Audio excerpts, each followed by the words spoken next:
Namaste from TechRaman, this is Lashmirajan.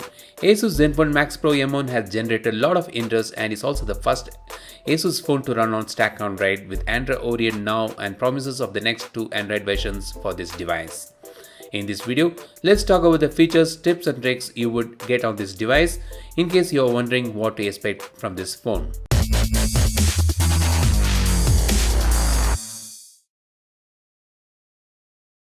Display setting has a night light mode, which is a blue filter toggle.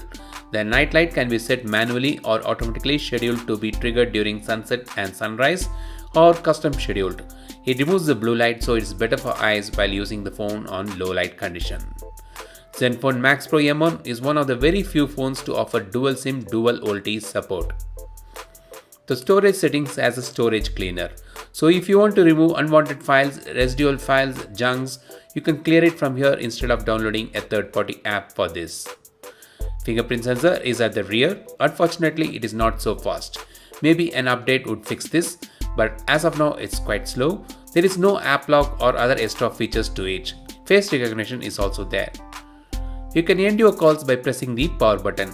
You can find the option in the accessibility setting. You can quickly launch the camera by pressing twice the power button. It's quick. There are gesture features, you can access them at the system setting. It includes double tap to wake or off the screen, swipe up to wake up, and other gesture actions in the dock screen. You can launch apps with certain gestures. If you want to rotate the home screen to landscape mode, you can pinch the home screen, go to the home settings and enable the option there. And you can move your home screen to landscape mode. Zenfone Max Pro does not support native call recording, but you can block certain numbers from the contact settings. Zenfone Max Pro supports OTG, so you can access files directly from your external pen drives. Zenfone Max Pro also supports 4K video capture, so go shoot in all glory. Stock Android gives limited features unlike the other UI, including Asus own Zen UI. So these are what you get in this phone.